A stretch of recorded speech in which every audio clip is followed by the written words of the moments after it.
नमस्कार।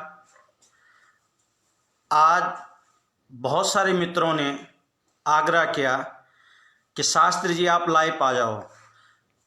वैसे तो आप हमारी YouTube चैनल देखते हैं, यह हमारी मासिक पत्रिका भी आप पढ़ते हैं, लेकिन बहुत सारे लोगों को कहना था कि आप लाइव आओ। तो आज मैं आप लोगों के सामने लाइव आ रखा हूँ। हमसे बहुत सारे प्रश्न करते हैं लोग कि आप ज्योतिष है जी, कैसे क्या करना चाहे, क्या करना नहीं चाहे, या जैसे ये शुक्र अस्त हो रहा, तारा अस्त हो रहा, गुरु अस्त हो रहा, इसमें क्या करना चाहे, क्या करना चाहे। तो हम उनको बार बार अपनी YouTube से उनके माध्यम से भी उन लोगों को जानकारी देते हैं। लेकिन आज जो खास मकसद से हम आ रखे हैं, तो लोग कहते हैं कि किस दिन बालों पे तेल लगाना चाहिए, किस दिन नाखून काटना चाहिए, किस दिन शेव करनी चाहिए।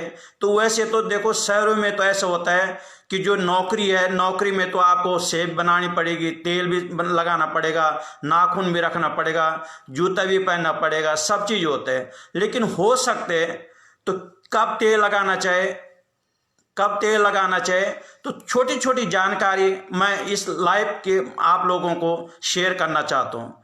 जैसे बहुत सारे कहते हैं कि बार कितने बार हैं जी।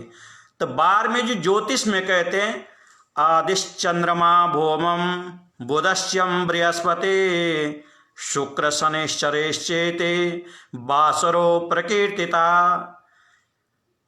मुकेश सिंघल जी नमस्कार, बद्री प्रसाद सेवाल जी नमस्कार, आप सभी लोगों का हार्दिक स्वागत है। बार के बार में आदित्य यानी रविवार, भौम चंद्रवार, सोमवार को बोलते हैं, मंगलवार, बुधवार, बृहस्पतिवार, शुक्रवार, शनिवार, ये ज्योतिषों में क्रमशः 7 बार हैं। अब इनकी अलग अलग होते, इनमें शुभ और अशुभ कहते हैं गुरु चंद्रो बुधा शुक्र शुभा 12 शुभो स्मृता कुरुरस्तु कुरुर्तेषम ग्राया भौमकार्जुता।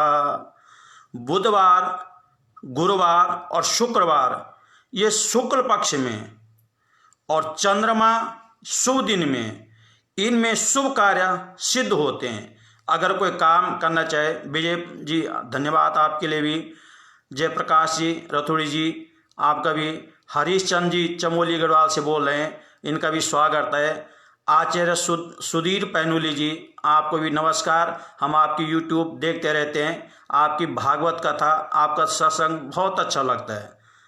तो आज हमको कि किन दिनों में, और रविवार, मंगलवार और शनिवार ये क्रूर ग्रह हैं और इनको पाप, ज्योतिष में पाप ग्रह कहते हैं। इन दिनों में क्रूर कार्य सिद्ध होते हैं। इसी प्रकार जैसे बहुत सारे प्रश्न करते हैं कि जी हम बाल बनाने हैं या किस दिन तेल लगाना है, तो इन सब का ज्योतिष में छोटी छोटी बात लेकिन बहुत सिद्धदायक वाली बात होती है। जैसा तेल लगाने का, देखो हमारे ऋषि मुनियों ने कितने सूक्ष्म सूक्ष्म रूप से हमको जानकारी दी है। आज सब आप लोगों को शेयर करता हूं। जैसा तेल लगाने के लिए तो ज्योतिष में उसका श्लोक बता दिया है, रविस्तापम कांतिम बेतरति शशि भूमि तनयो मूर्ति लक्ष्मी चंद्र शूरपति गुरु विद्याहरणम विपत्तिम दैत्यानां गुरुरखिल भोगानुगमनम नृणाम तैलाभ्यंगात शपति कुरुते सूर्य तनयो। देखो क्या इनका, चंद्रमोहन जोशी जी आपका भी नमस्कार, ब्रजेश जी आपका भी नमस्कार, राजेंद्र शर्मा जी आपका भी नमस्कार, प्रियंका शर्मा जी आपको भी नमस्कार, सुशील नौटियाल जी आपको भी नमस्कार, राजू तिवारी जी आपको भी नमस्कार। आप देख रहे हैं कि जब बालों में तेल लगाने का ज्योतिष में श्लोक बता दिया है हमारे ऋषि मुनि ने, देखो कि रविवार के दिन अगर तेल लगाते हैं तो ताप बढ़ता है, सोमवार के दिन तेल लगाने से इंसान की शोभा बढ़ती है। अगर आप सोमवार को तेल लगाते हैं बालों में तो आपकी शोभा बढ़ेगी, और मंगलवार को लगाते हैं तो वृद्धि होगी। और अगर आप बुधवार को तो मृत्यु भय हो, लक्ष्मी की प्राप्ति हो, गुरुवार के दिन से धन की हानि होती है, और शुक्रवार के दिन विपत्ति, और शनि को तेल लगाने से सुख और शांति प्रदान होती है। इसलिए तेल भी हर एक दिन मत लगाएं। ज्योतिष में इसका बिल्कुल सूक्ष्म छुप, और अगर आवश्यकता पड़े, हो सके आपका इंटरव्यू हो सकते हैं आप नौकरी वाले पेशा वाले हैं, तो अगर लगाना पड़े तो क्या करना चाहिए? रवो पुष्पम गुरु ध्रुवा मृतिका कुजवासरे भार्गवे गोमयम दद्या तैल दोषस्य शांतये। अगर आवश्यकता हो तो क्या करना चाहिए?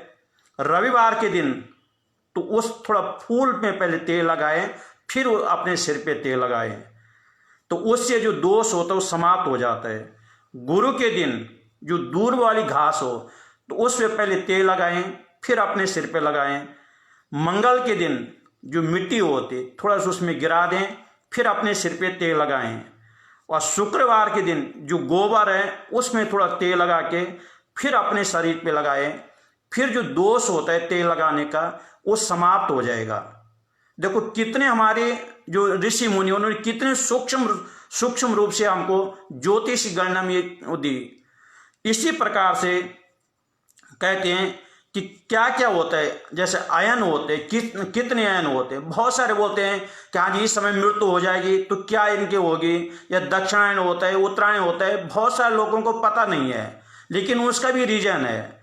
शिशिरपूरम मृतस्त्रातुरम, मकर हो, कुंभ हो, मीन हो, मेष हो और वृष हो, मिथुन, इन 6 राशियों में सूर्य के भ्रमण काल को 6 मास यानी उत्तरायण कहते हैं, और इनको देवताओं का दिन भी कहते हैं। अभी आपने देखा होगा देवउठनी एकादशी से ये देवताओं का दिन हो गया। जो हम लोगों का साल भर होता है तो देवताओं की एक दिन और एक रात होती है।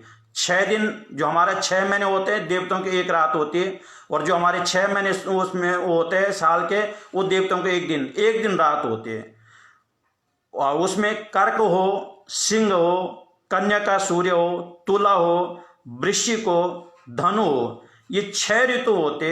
इसमें सूर्य जब भ्रमण करते इन राशियों में, यानी कर्क राशि का सूर्य हो, सिंह राशि का सूर्य हो, कन्या राशि का सूर्य हो, वृश्चिक राशि का सूर्य हो, धनु राशि का सूर्य हो, इन 6 राशियों में जब सूर्य भ्रमण करता है तो 6 मास दक्षिणायन कहते हैं। इन्हें देवताओं की रात्रि कहते हैं। देवताओं की आपको दिन और रात, तो 6 महीना यानी 6 ऋतु होती है, 12 ऋतु होती है, और 6 राशि यानी 6 राशि में देवताओं का दिन, और 6 हमारा तो साल भर हो जाएगा। देवताओं का एक दिन और एक रात होती है। इसी प्रकार से अयन कीर्त भी होता है कि क्या अयन होते हैं, जैसे नूतन ग्रह प्रवेश, देव प्रतिष्ठा, विवाह, मुंडन, यज्ञों पवित्र, ये आदि शुभ कार्य उत्तरायण में ही होते हैं, और निश्चित कार्य दक्षिणायन में होते हैं। तो ये चीज आपको बिल्कुल सावधान रखना। आजकल जब किसी को मर जाते, हमने गृह प्रवेश कर दिया जी, हमने अपने बच्चे का मुंडन, हरिद्वार जा रहे हैं जी घूमने के लिए, हम बच्चे का हरिद्वार मुंडन करा देते। ऐसा कभी भी नहीं है।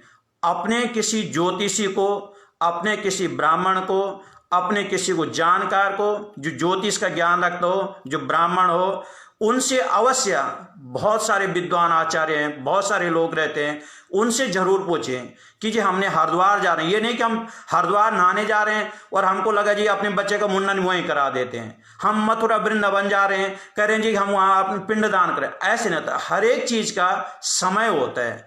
अगर सही समय पे सही काम होगा तो निश्चित ही आपके घर में सुख और शांति रहेगी। जीपी पांडे जी आपका भी नमस्कार। ब्रजेश ठाकुर जी आपका भी नमस्कार। जीएन पांडे जी आपको भी नमस्कार। इसी प्रकार तिथि होती है। अब तिथि का बहुत सारे को बोलते हैं कि नहीं जिस दिन टाइम लग जाए उस दिन, ऐसे नहीं होता है। हर एक चीज का अतुल ठाकुर जी आपको भी नमस्कार। प्रतिपस द्वितीया च तृतीया तदंतरम चतुर्थी पंचमी षष्ठी सप्तमी चाष्टमी तथा नवमी दशमी चेवा एकादशी द्वादशी तथा त्रयोदशी ततो ज्ञेयम तथा प्रोता चतुर्दशी पौर्णमा शुक्ल पक्षे तो कृष्ण पक्षे त्वया स्मृता। 15 दिन, जो महीने के 30 दिन होते हैं, तो 15 दिन शुक्ल पक्ष होता है और 15 दिन कृष्ण पक्ष होता है। विशेषकर मैं आप लोगों को बता देता हूं कि जब आप पितृ कार्य करते हैं तो कृष्ण पक्ष में होता है, और जब आप पूजा पाठ तब देव कार्य करते हैं तो शुक्ल पक्ष में। अलग अलग पक्ष का अलग अलग महत्व है। अगर आप पिंडदान करने हरिद्वार जा रहे हैं, अगर आप किसी पितृ संबंधी कार्य के लिए हरिद्वार जा रहे हैं, मथुरा जा रहे हैं, काशी जा रहे हैं, तो प्रयास रखें कि कृष्ण पक्ष उन तिथियों में पितरों का उद्धार होगा।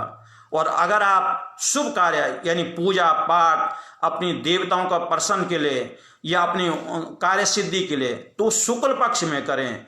तो ये सब जानकारी आप अपने आचार्य लोगों से, अपने जो पंडित लोग हैं उनसे अवश्य जानकारी लें और फिर जाके इस कार्य को कराएं।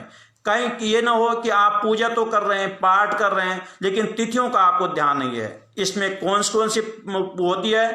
प्रतिपदा, द्वितीया, तृतीया, चतुर्थी, पंचमी, षष्ठी, सप्तमी, अष्टमी और नवमी, इतनी 15 तिथि को, और ऐसी कृष्ण पक्ष होगी 15, एक में शुक्ल पक्ष होगा और एक में कृष्ण पक्ष होगा। इन्हीं तिथियों का जो आप काम कर रहे हैं, देव कार्य कर रहे हैं तो शुक्ल पक्ष में करें, और आप पितृ कार्य कर रहे हैं तो कृष्ण पक्ष में करें। इससे भागवताचार्य संजय कृष्ण पैनुली जी, आपका भी हार्दिक स्वागत। इसी प्रकार से नंदादि तिथियों की भी नंदादि संज्ञा होती है। आप जब ज्योतिष ये नहीं कि बहुत सारे लोग कहते हैं कि हम पंडित जी के पास गए थे, किसी के पास हमने पत्र, उन्होंने कहा शनि चल रहा जी, राहु चल रहा। उन्होंने ज्ञान का इतना भंडार है उन लोगों के लिए।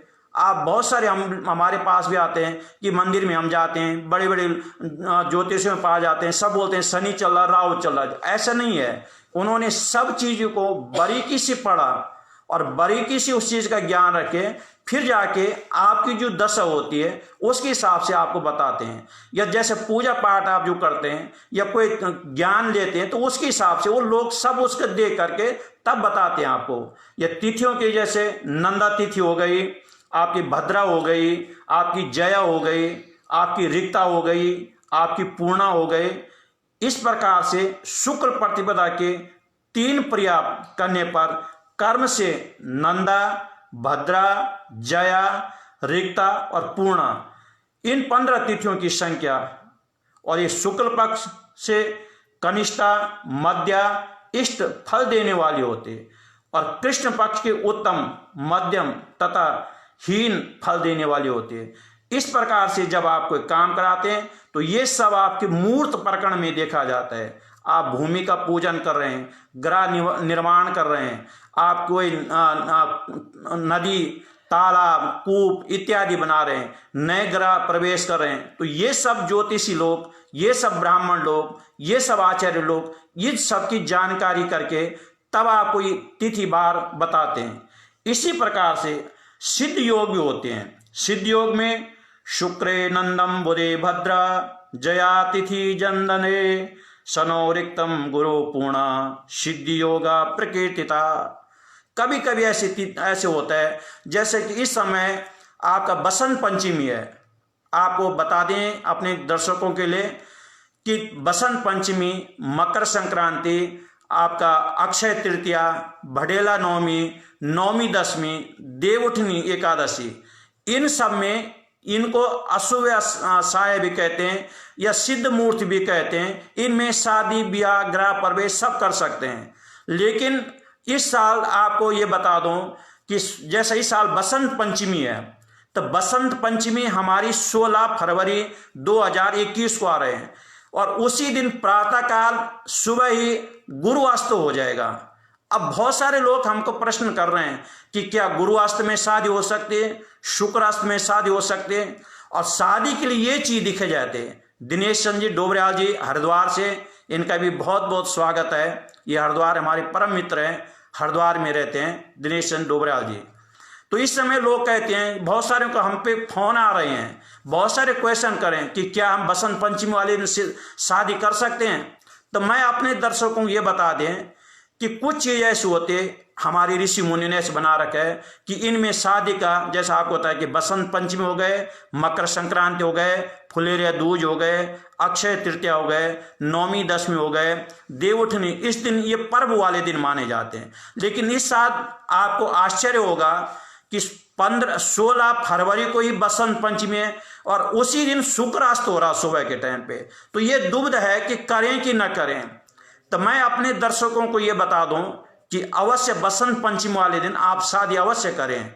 इससे शुक्रास्त और गुरुवास्त ये पर्व वाले दिन है और बसंत पंचमी माँ सरस्वती का जन्मदिन है। तो इसमें भी शास्त्र सम्मत है, शास्त्रों में लिखा है आपका हिमाचल हो गए, उत्तरांचल हो गए, पंजाब हो गए, जम्मू कश्मीर में ये आपके कला नृत्य, इसमें ज्योतिष या मूर्त चिंतामणि, इसमें लिखा है साहब कि इन प्रांतों वाले कर सकते हैं शादी, इनमें दोष नहीं लगेगा। आपका निर्णय सिंधु है, उसमें मैंने बहुत सारे देखा, निर्णय सिंधु में कहीं इसका वर्णन नहीं आया, लेकिन उत्तरा कला नृत्य और आपका मूर्त चिंतामणि इसमें वर्णन दे रखा है कि हिमाचल, उत्तरांचल, आपका जम्मू कश्मीर, आपका पंजाब, ये जगह इनके लिए ये दोष नहीं लगेगा। अब आप क्वेश्चन करेंगे कि भाई इनके लिए दोष के नहीं, कोई और विशेष लोग हैं। आपको बताते हैं, जैसे कि आपका जब होलाष्टक होता है तो होलाष्टक और प्रांतों में होता है, इन प्रांतों में होलाष्टक नहीं होता है। हमारे यहाँ होली जलाने का रिवाज नहीं है, ये होलाष्टक हम लोगों को होलाष्टक नहीं होता है। जो उत्तरांचल है, हिमाचल है, पंजाब है, यहाँ कभी भी आपने कि होली दहन हो रहा है, ये नहीं होता है। आप करेंगे अच्छी बात है, लेकिन शास्त्र सम्मति नहीं है।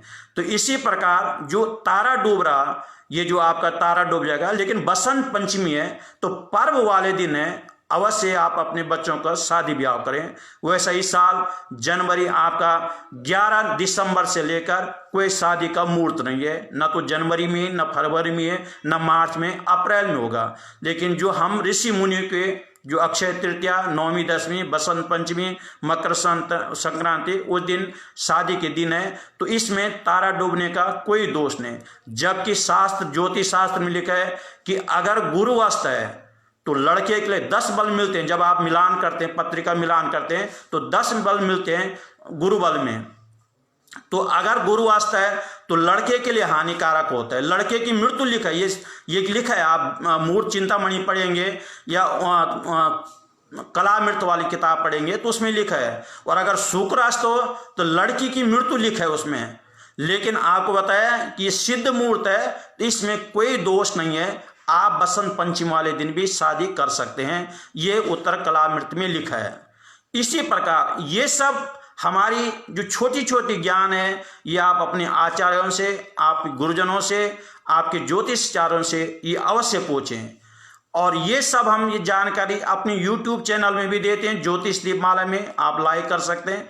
और हमारी मासिक पत्रिका निकलते प्रत्येक मंथ की ज्योतिष दीपमाला, जो कि भारत सरकार की तरफ से रजिस्ट्रेशन हमारी कर रखी है, तो मासिक पत्रिका भी आप हमारी YouTube चैनल में या ऑनलाइन प्रत्येक महीने की पढ़ सकते हैं। इसमें ये सब जानकारी है। लेकिन फिर भी अपने दर्शकों को मैं ये बताना चाहता हूँ, उत्तम सिंह जी ये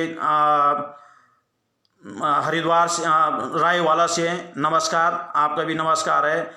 अनीता सिंह जी आपका भी नमस्कार। दिनेश आचार्य बहुत सुंदर हरिद्वार से आ रहे हैं भी, ये भी हमारे गुरु मित्र हैं। तो इन सब का ये जानकारी है। इसी के ये सिद्ध योग और एक होता है मृत्यु योग। अब मृत्यु योग में आप बोलेंगे मृत्यु योग की ज्योतिष में क्या हो सकता है? देखो, हर एक चीज की हर एक उसमें आवश्यकता रहते हैं। मृत्यु योग क्या कहते हैं? आदित्य भौमादिनंदम भद्रम भार्गवा चंद्रोदया बुधे जय गुरु रिक्ता शनि पूर्णा तो मृतदा। रविवार और मंगलवार की नंदा तिथि यानी प्रतिपदा, छठी और एकादशी, शुक्र और सोमवार को भद्रा, ये होती है आपकी नंदा तिथि। भद्रा हो गई द्वितीया, सप्तमी, द्वादशी बुधवार को, और जय हो गई तृतीया अष्टमी और नवमी, बृहस्पतिवार को रिक्ता, चतुर्थी, नवमी और चतुर्दशी, और शनि को पूर्ण हो गए आपका पंचमी, दशमी और पूर्णमासी, ये मृत्यु योग होते। इसमें अब यात्रा नहीं करनी चाहिए। अगर आप तीर्थ यात्रा जा रहे हैं या किसी प्रकार की यात्रा जाएं तो ये जरूर अपने ज्योतिषाचार्य से अवश्य पूछ लें कि हम यात्रा जा रहे हैं, हम विदेश जा रहे हैं, हम अपने बच्चों को पढ़ाई के लिए विदेश भेज रहे हैं, तो उसकी पत्री अवश्य दिखा लें कि हम विदेश जा रहे हैं, कहीं हमारे बीच में कोई घटना घट जाए, कोई बीच में कोई दिक्कत ना आ जाए, या हम कहीं कोई शुभ कार्य के लिए जा रहे हैं, या हम अपने बच्चे के लिए कहीं लड़का देखने के लिए जा रहे हैं, लड़की देखने के जा रहे हैं, तो ये पहले जरूर देख लें कि कहीं उस दिन मृत्यु योग तो नहीं है। अगर इस दिन जाते हैं आप तो आपका काम निष्फल होगा। तो ये सब जानकारी आप अपने ज्योतिषाचार्य से ये कंफर्म करें। इसी प्रकार तो अमृत योग, हमारे यहाँ कई योग, उसमें ज्योतिष में ऋषि मुनि ने बड़ी बड़ी जानकारी और सटीक जानकारी दे रखी। अमृत योग है, तो अमृत योग में क्या होता है मैं आप अपने दर्शकों को बताना चाहते हैं। चंद्रकारो भवे पूर्णम, पूज्ये भद्रा जया गुरु, शनि चंद्र जयो नंदा, भृगो रिक्ता मृतोदया। रविवार और सोमवार के दिन पूर्ण यानी पंचमी, दशमी और पूर्णमासी, मंगल के दिन भद्रा यानी द्वितीया, सप्तमी, द्वादशी, और बृहस्पतिवार स्वाति के दिन जया यानी तृतीया, आठवीं और त्रयोदशी, शनि और बुधवार को नंदा अमृत योग होते हैं। इनमें यात्रा अगर आप करते हैं तो विशेष फलदायक रहते हैं। इस प्रकार से ये आपको बताया। अब बहुत सारे हमको कहते हैं कि नक्षत्र क्या होते हैं। ये आप जिसको माला जपते हैं उसमें आपके 108 मन का रहते हैं। तो हमारे ऋषि मुनि ने 27 नक्षत्र, तो 27 इंटू 4 कर दो, 4 चरण होते हैं किसी के भी, तो 108 होते हैं।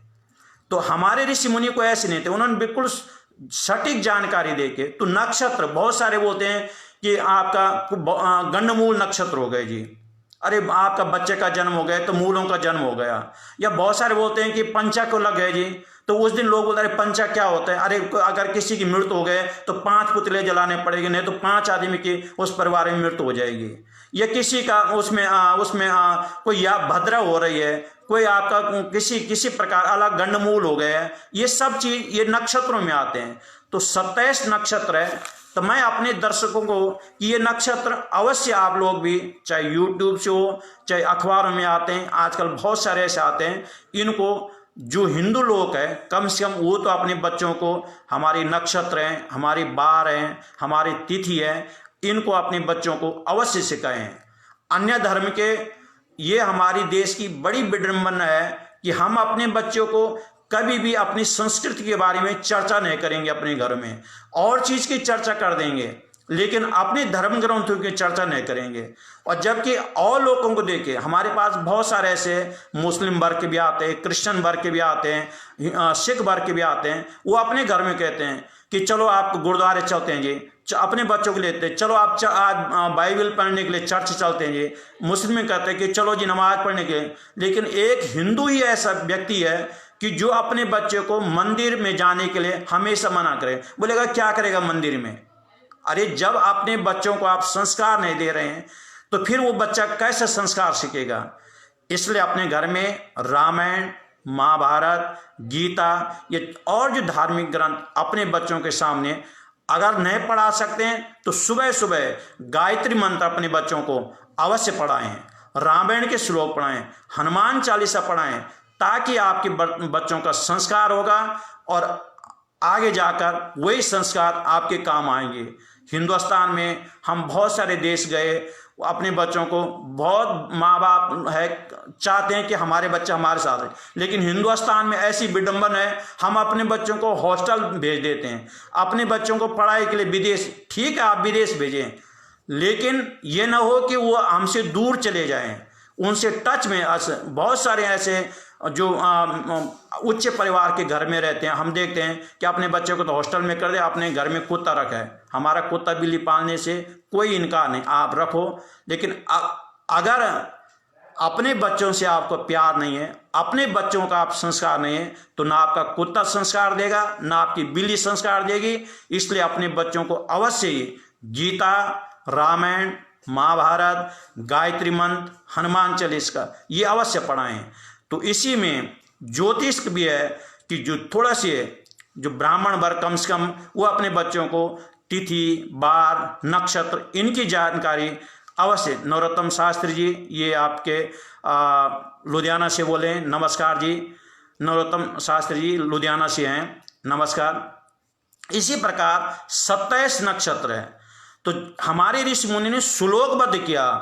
अश्विनी, भरणी, चेवा, कृतिका, रोहिणी तथा मृगशीरा तथा आर्द्रा च पुनर्वसु सुताप्रम। राजेंद्र पंत जी है, ये हमारे साथी हैं और इस समय कोटद्वार में प्रवक्ता हैं, सरकारी इंटर कॉलेज में ये प्रवक्ता है। नमस्कार आपका भी।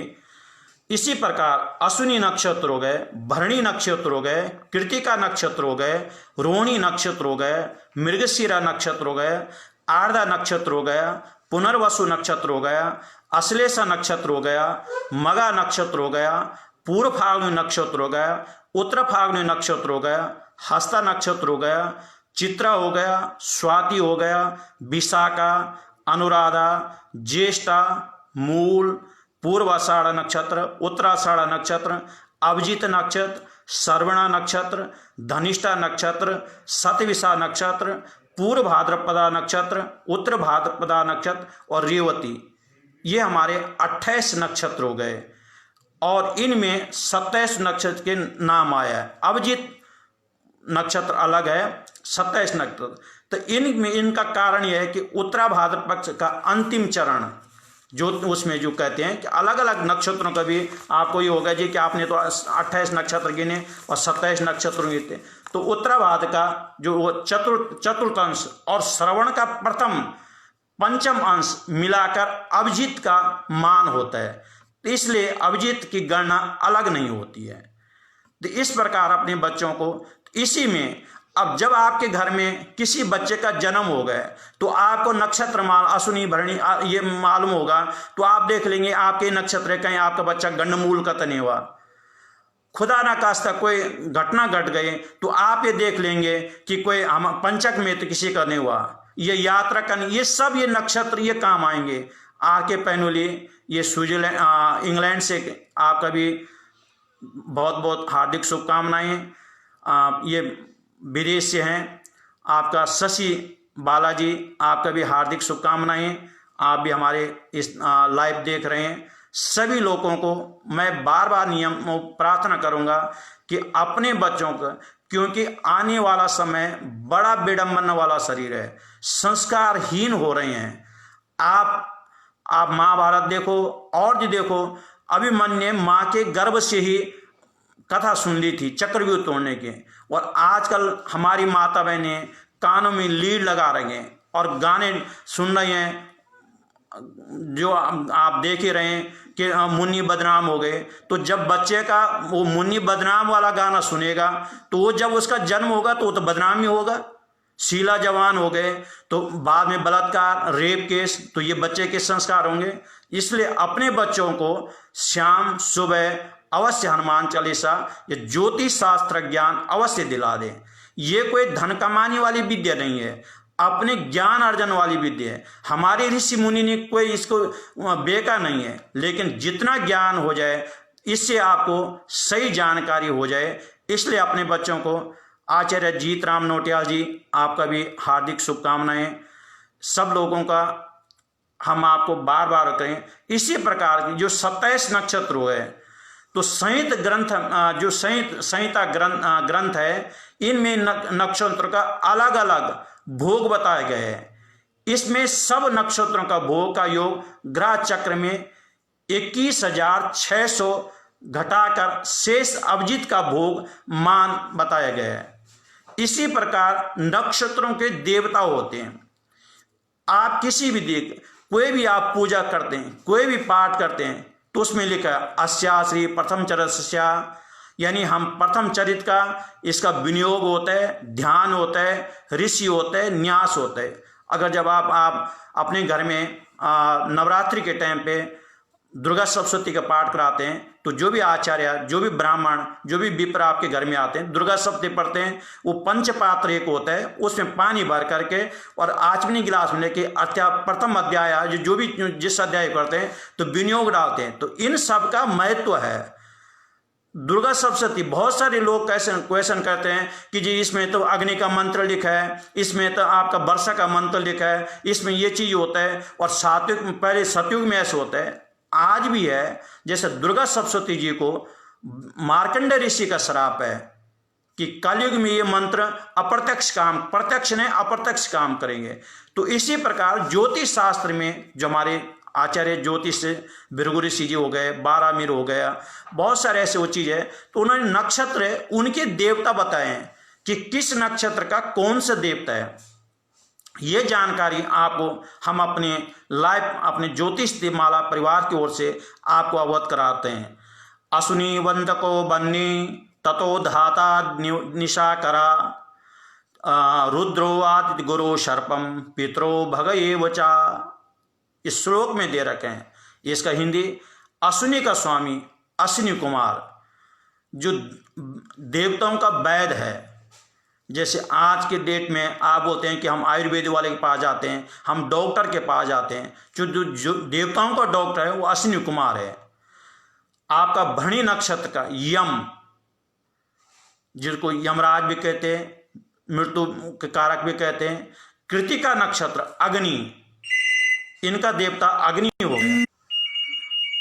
रोहिणी का नक्षत्र हो गए ब्रह्मा, मृगशिर का नक्षत्र हो गए चंद्रमा, आर्द्र का रुद्र, पुनर्वसु का आदित्य, पुष्य का बृहस्पति, अश्लेष का सर्प। अब देखो, अब जब आपके घर में बच्चा होता है, जन्म होता है, तो बोलते हैं अश्लेष नक्षत्र हो गया जी, जन्म हो गया बच्चे का, गंडमूल में आ गए। तो अश्लेष का नक्षत्र क्या है? सर्प। तो यानी बच्चा डंसने वाला होगा, बच्चा माँ बाप के लिए खराब होगा, तो उसकी मूल शांति करा देते हैं। इसी प्रकार से मगा का पितर हो गया, पूर्व फाल्गुनी का नक्षत्र भग हो गया, और उत्तर फाल्गुनी का आर्यमा हो गया, हस्ता का सूर्य हो गया, चित्र का त्वष्टा हो गया, आपका स्वाति का वायु हो गया, विशाखा का अग्नि हो गया, इंद्र हो गया, अनुराधा का मित्र हो गया, ज्येष्ठ का इंद्र, मूल का नैऋत्य हो गया, पूर्वाषाढ़ का जल हो गया, उत्तराषाढ़ का विश्वदेव हो गया, अभिजीत का ब्रह्म हो गया, और श्रवण का विष्णु हो गया, धनिष्ठ का अष्टवसु हो गए, सतवी का वरुण देवता हो गया, पूर्व भाद्रव का अभिपुण्य हो गया, रेवती का ये सूर्य। इस प्रकार से अश्विनी आदि नक्षत्र में देवता कहे गए हैं। इन नक्षत्र में जो देवता है उन देवताओं से उन नक्षत्र का ज्ञान होता है। जैसे रुद्र से आद्रा, विष्णु, श्रवण, अजापा, ये इन सब के लिए सांकेतिक भाषा है, इनके देवता होते हैं। इनको प्रसन्न करने के लिए ये सब ज्योतिष में, ये जब फलित हम लोग फलित करते हैं या जब आपका मूर्त देखते हैं, तो इन चीज़ों के बारीकी से फिर आप लोगों को बताते हैं कि आपका ये मूर्त हो गए, ये घटी हो गए, ये पल हो गए। इसी प्रकार के बहुत सारे ऐसे योग हैं ज्योतिष में, बहुत सारे ऐसे उसमें ग्रह है ज्योतिष में कि जिनकी जानकारी आप लोगों को अवश्य होनी चाहिए। यह नहीं कि हम अपने शास्त्र से, अपने धर्म ग्रंथों से विमुख हो जाएं। अगर धर्म ने गीता में लिखा यतो धर्म ततो जय, जहाँ धर्म होता है वहीं जय होते हैं। इसलिए अपने धर्म कर्म में अपने बच्चों के लिए अच्छे संस्कार आप अवश्य दे दें। आज के लिए इतना ही। कल हम भी दूसरी उसमें चर्चा करेंगे कि जो नवग्रह हैं उन नवग्रह में क्यों आप पूजा करते हैं, क्यों आप पाठ करते हैं, क्यों आप रिंग धारण करते हैं। ये कल हम आपके फिर इसी समय आपके साथ। नमस्कार।